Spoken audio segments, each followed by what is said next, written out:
Hi hello welcome to post 360. నేను మీ మురళీ రాపల్లి.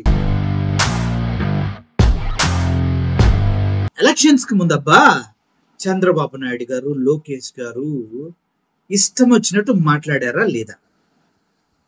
లేదు, వాళ్ళు కరెక్ట్ గా మాట్లాడారు.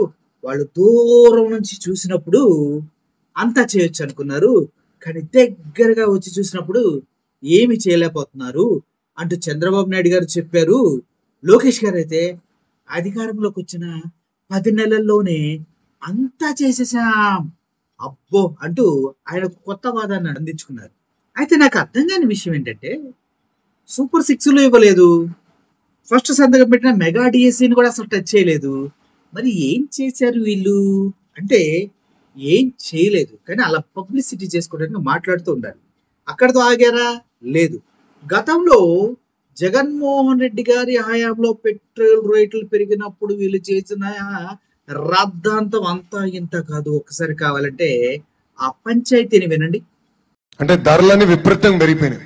దీని అన్నిటికి కారణం పెట్రోల్ డీజిల్ పైన మనం వేసే పన్ను. ముందల ప్రభుత్వం ఆ పన్ను గాని తగ్గిస్తే ధరలన్నీ తగ్గుతాయి. ఇప్పటికి నేను చాలా స్పష్టంగా చెప్పా, తెలుగుదేశం పార్టీ అధికారంలోకి వచ్చిన వెంటనే పెట్రోల్ డీజిల్ పైన వేసే పన్నుని ప్రక్షాళన చేస్తాం, తగ్గిస్తాం. తద్వారా అన్ని ధరలు కూడా ఆంధ్ర రాష్ట్రంలో తగ్గుతాయి. ప్రక్షాళన చేస్తారు కదా, మరి ఎందుకు చేయలేదన్నా? చేత కదా మీకు చేత కదా?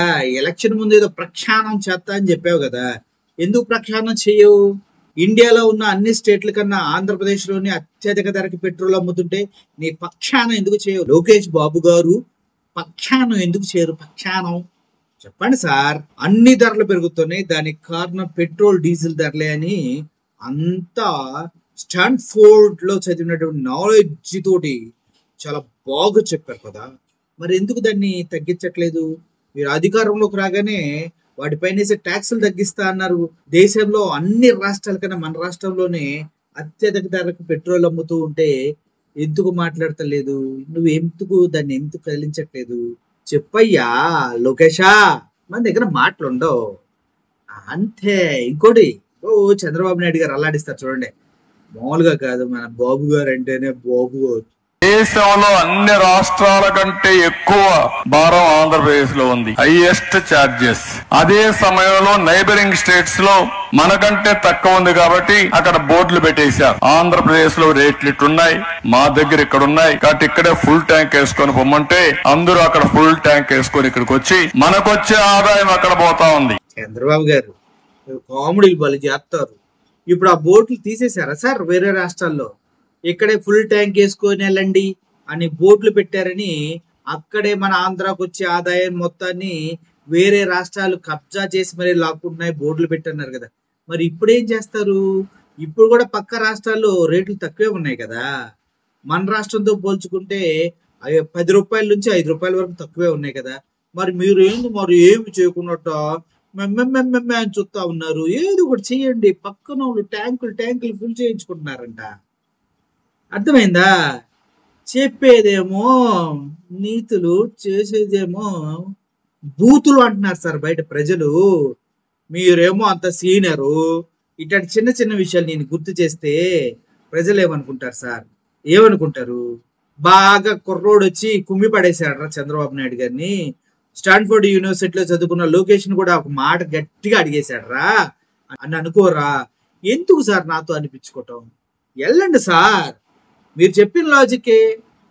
మన రాష్ట్రంలో పెట్రోల్ ధర ఎక్కువ ఉందనేసి పక్క రాష్ట్రాల్లో ముందే బోర్డులు పెట్టేస్తున్నారు. రే, మీ రాష్ట్రానికి ఏపీకి వెళ్తే ఎర్రి పప్పలారా, అక్కడ రేట్ ఎక్కువ ఉంది, ఇక్కడ కొట్టించుకుని వెళ్ళండి రా ట్యాంక్ ఫుల్ అంటున్నారంట. ఇప్పుడు కూడా అదే పరిస్థితి కదా. అన్ని రాష్ట్రాల కన్నా మన రాష్ట్రంలోనే కదా పెట్రోల్ రేట్ ఎక్కువ. తెలంగాణతో పోల్చుకున్నా కూడా మన రాష్ట్రంలోనే కదా ఎక్కువ. మరి అటువంటిప్పుడు పక్క రాష్ట్రాలు ఇప్పుడు బోర్డులు పెడతలేదా సార్?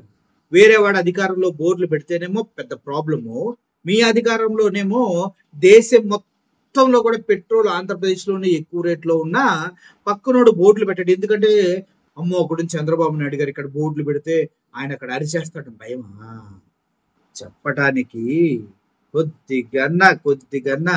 రెండోది మీరు చూస్తే ఓవరాల్ గా మన ఆదాయం తగ్గింది, ధరలు పెరిగాయి, ఆదాయం తగ్గింది. దానికి కారణం అసమర్థ ముఖ్యమంత్రి. అంట. మరి మిమ్మల్ని ఏమనాలి ఇప్పుడు? మీరు సమర్థులని మీరు అనుకుంటే సరిపోతుందా సార్? పెట్రోల్ రేట్లు తగ్గించలేని మీరు సమర్థులా? సూపర్ 6 హామీలు దూరం నుంచి చూస్తే చేయగలం అనుకొని దగ్గరగా వచ్చిన చేయలేకపోతున్నారు కదా, మరి మీరు సమర్థులా? 15 సంవత్సరాల రాజకీయ ముఖ్యమంత్రిగా అనుభవం ఉండి ఉమ్మడి రాష్ట్రాలను కూడా పాలించిన మీకు కనీసం సూపర్ 6లు ఇవ్వలేము, మన బడ్జెట్లో అంత డబ్బులు రావని మినిమం నాలెడ్జ్ లేకుండా ప్రజలకు హామీలు ఇచ్చిన మిమ్మల్ని ఏ ముఖ్యమంత్రి అనాలి? అసమర్థ ముఖ్యమంత్రి అనాలా, లేదంటే ఇంకోటి ఏదన్నా అనాలా? Just asking sir, just asking. Petrol ధరలు పెంచితే అన్ని ధరలు పెరుగుతాయి, ఎందుకంటే ట్రాన్స్పోర్టేషన్ గూడ్స్ అన్ని అవుతాయి కాబట్టి.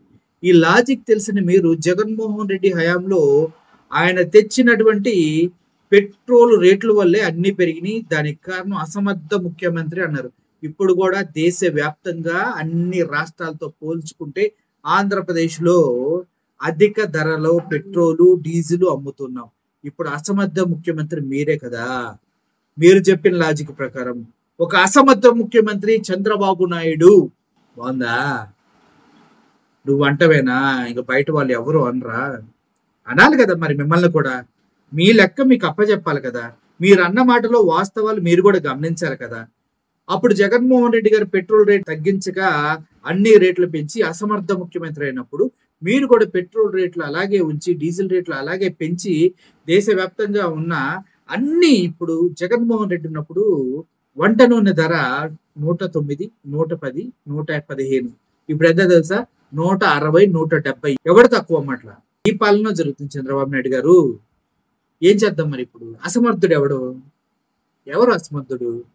మీకే వదిలేస్తున్న నిర్ణయం. మళ్ళీ నేనంటే పీక్కొని చేస్తారు. మీ ఏజ్కి నా ఏజ్కి చాలా గ్యాప్ ఉంది కాబట్టి నేను అనకూడదులే. కానీ ఇప్పుడు అసమర్థులు ఎవరో మీ లెక్క ప్రకారం మీరు చెప్పండి ప్రజలకి.